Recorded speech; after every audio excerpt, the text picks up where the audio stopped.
I've tried everything I can think of. Enough is enough. I first noticed the thing when I looked up at my window, after taking a short nighttime walk. At first, I reasoned that it was just my mum, putting something in my room. But as I came closer and looked harder, I saw its shape was hardly feminine, hardly even human. What stood in my window was a tall, skinny figure, completely nude and lanky like a teenager. Its skin, the color grey. It stood taller than I did, and it looked down from my window at me whenever I was outside of my house. Its face was more humanoid than the rest of it, as it had a mouth, a nose and 2 eyes, the whites of which shone like dim car headlights. It had an expression that was hard to read, fear mixed with exuberation and entirely psychotic. The first night I saw it, it just stared down at me. It didn't move at all. I didn't move at all. I couldn't. I was dumbfounded by its presence. I felt a sneaking dread climb up my spine, and it settled on my neck. My mother and sister were in the house with that monster. I ran for the door. When I burst through, nothing was amiss. My family members sat downstairs, watching television as they always did. Panting, I stood there before the screen and looked at them, wondering how they couldn't have noticed someone breaking into our home. Looks of concern showed on both their faces. "What's the matter?" my mum asked, frowning. "There's someone upstairs," I exclaimed. "What?" she cried, her voice raised. "How can that be? I saw him in my window!" Without waiting for them to follow, I stormed up the stairs, determined to catch the criminal. I took a baseball bat from the closet on the way and, with a moment's hesitation, I exploded into my bedroom. The grey being had inexplicably vanished, gone without any trace. I checked my sister's room, my mother's room, every bathroom and closet and pantry I could. The thing had disappeared. Somehow, its vanishing disturbed me more than it being here. That night I barely slept, waiting for it to emerge from some excellent hiding spot. It never did. After then, I have looked up to my window when I was outside, and every time I saw the thing glaring down at me like I was the freak. Sometimes I locked eyes with it, making threatening gestures to try to stare it down and scare it off, but it never affected it. It just stood there, watching, waiting. After a week of seeing it whenever I walked my dog late at night, and even during the day when I looked up from the car as I parked it in the driveway, I resolved to do something. What a mistake. First, I tried shutting the blinds and turning off the light before I went out with my dog. Sure enough, when I glanced up at my window, the thing stood as it had before, with the blinds completely up and the light juxtaposing its grey mass against the yellow-coloured room. When I climbed back to my bedroom, the shades were as I'd put them. I started to feel crazy and unsafe. I started sleeping downstairs. The second thing I tried worked as well as the first. I stacked chairs and heavy boxes full of reams of paper before the window to see how determined this spirit was. As I should have guessed, all of the things had been removed from sight when I peered up to the gleaming portal. It just stood alone, its expression constant, its body not feeling my desperate eyes upon the grey of its form. As a final attempt, before resulting to setting actual traps to catch the beast, I told my sister to check my room after I'd gone. She was still sitting on the couch when I walked through the front door, loath to postpone her sedentary life for even a few minutes. Before I returned, she reported that my room was empty and asked if I felt okay. Feeling the concerned and fearful eyes of my family members made me fearful for myself. For some weeks, I managed to come to terms with the grey being's existence. I looked at it less and less, found its presence to be of decreasing importance to me. It seemed as if we could occupy the same space in comfort, staying out of each other's way. I had almost completely forgotten about it when the tragedy came. It was a Saturday, a day I typically spent out with friends. The evening was a time of stress relief in the form of driving around the suburbs I live in and causing a ruckus in a variety of ways. I left around 4 in the afternoon, and it was only 4:26 when I received a frantic text from my mum urging me to come home. When I got back, I looked up to my window, remembering the being that had become nearly invisible by its consistency. I froze when I saw that its grey, strange mouth was twisted upwards in a horrid smile. I burst through the front door. My mum was collapsed on the front room carpet, telephone held limply in hand, having just called the police. I knelt by her a few moments, comforting her in her distress, wondering where my sister was. Sentence after incoherent sentence streamed out of her mouth like dribble. So I left her there to check if the house had any clues to her distress. My natural response upon entering my house is to get upstairs to my room as soon as sociably acceptable. Logically, I could check there first. Each day I awake, I wish I hadn't looked at all. Blood coated nearly every surface, as if some explosion of red paint had sent it splattering onto the walls and ceiling. Parts of my sister were strewn on my bed, some of her organs lying on my desk, a good deal of her torso still, and motionless in the center of my carpet. Her face had been torn off and nailed to the wall with a pencil, the eyes missing and nowhere to be found. The eye holes were ghastly, elongated things made to look like demons' eyes, by the bloodied wall that was visible through them.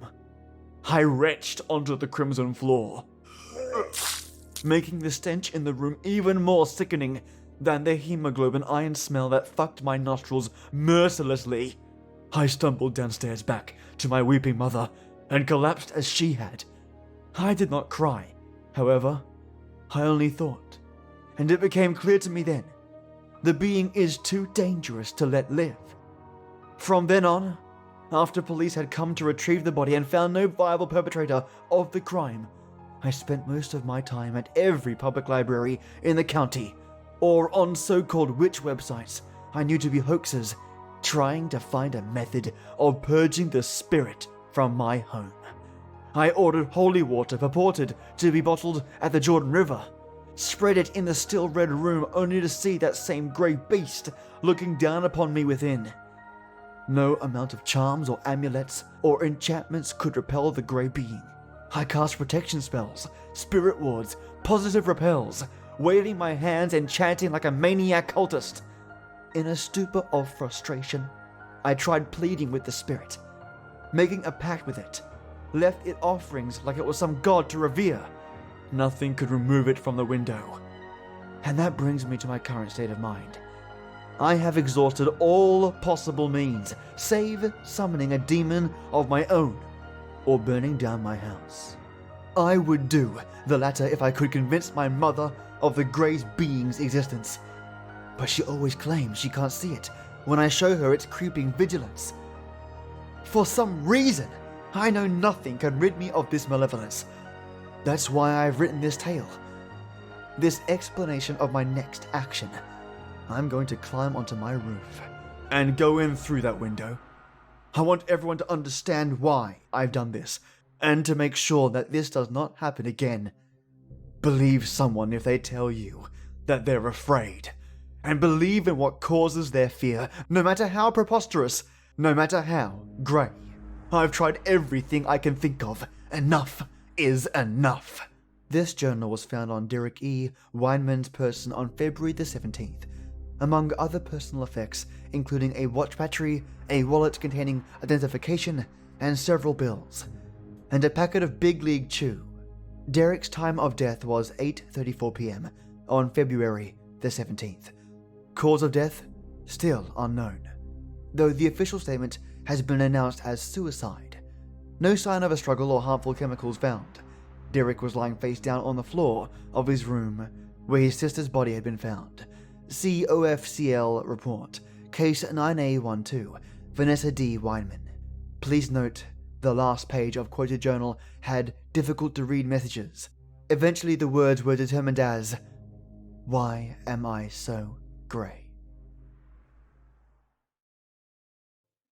The Grotesque. I got the bulk of this story from an online journal. I should clarify that it isn't mine, so there may be elements that could benefit from some sober and rational explanation, and won't always be able to offer that. My name is Jason, but my friends call me Jace.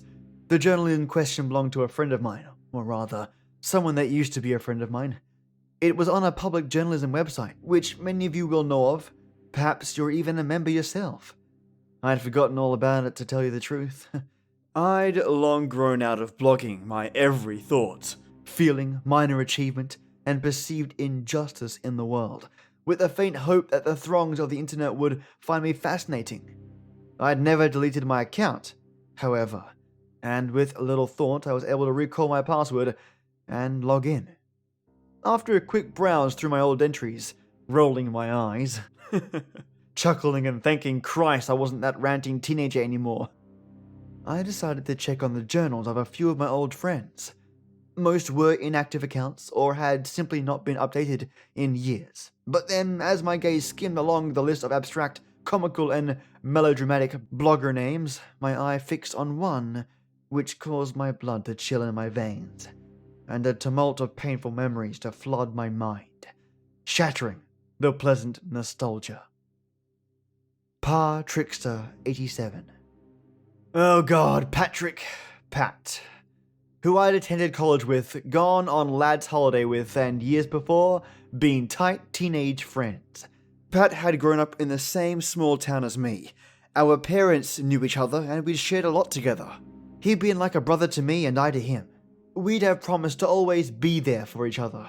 If saying something like that hadn't been, suicide for masculinity. But I always felt it was an unspoken understanding. Thinking back to our time together at college, we worked well together. I was what you might call sensible, a little reserved, but also more level-headed than Pat. I tended to be the one with the job and a handle on our plans for the weekend. He was just all about living life.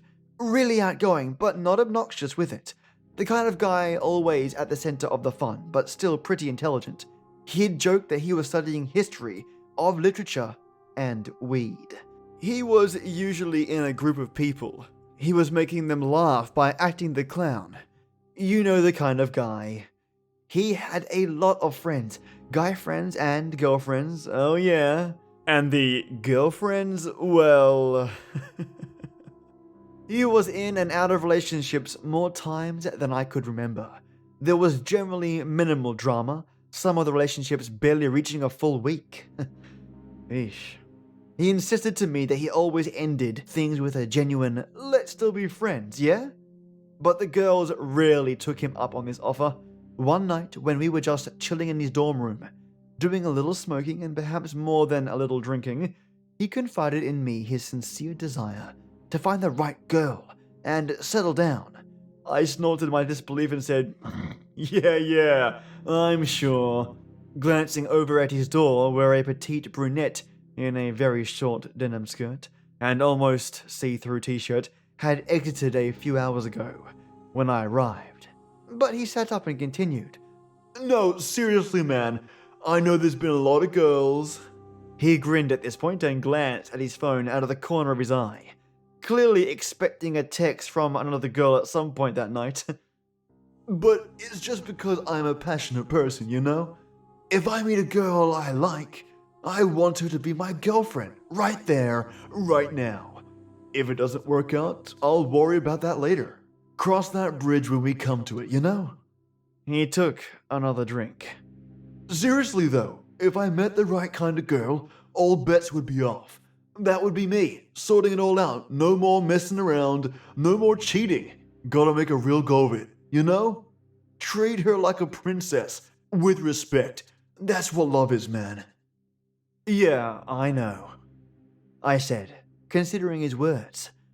I just want to ask you one thing. Sure, shoot. When the fuck did you start reading Cosmo magazine? I grinned broadly, still slouched on his couch. I raised my arm a little too slowly to deflect the empty beer can thrown at my head. We both laughed. Thinking about those days gave me a strange feeling in my chest, a sort of tight numbness, where my ribs feel constricted, but my heart beats stronger than ever. It's bittersweet. Remember my old friend in the time before everything just went crazy. Looking at his online journal, I see it set to private, viewable only by his friends. To my knowledge, that meant me, and maybe 2 or 3 other people. I scroll through the entries until I see a significant date gap. One entry titled something about summer break dating from somewhere in the middle of high school and has a gap after it of nearly 6 years, and is followed by an entry titled simply Day 1 Sunday.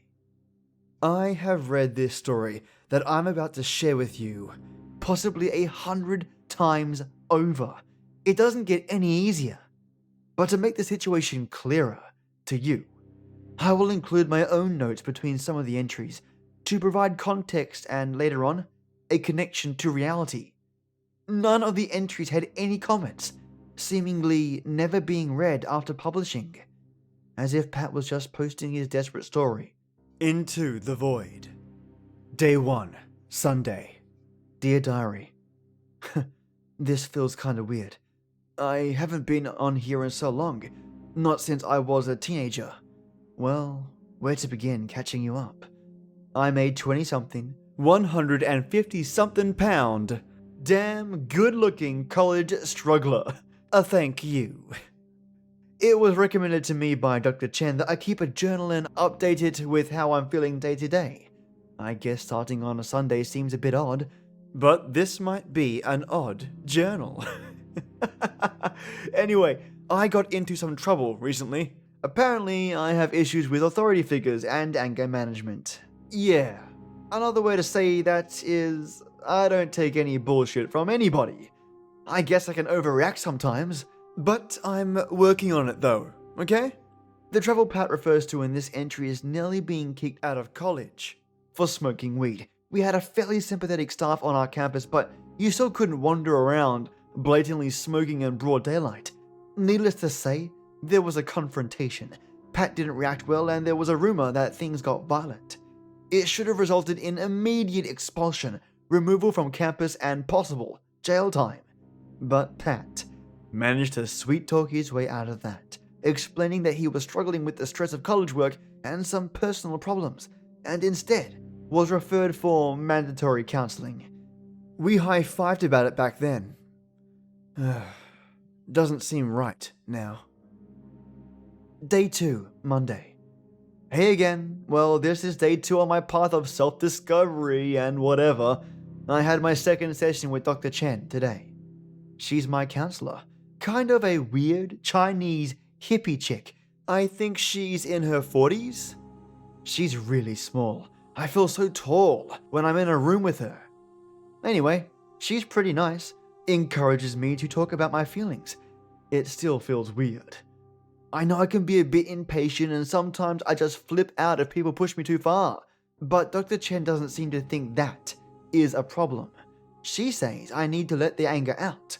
It's strange. She talks about it like it were alive. Like the anger is an animal or something. In a cage.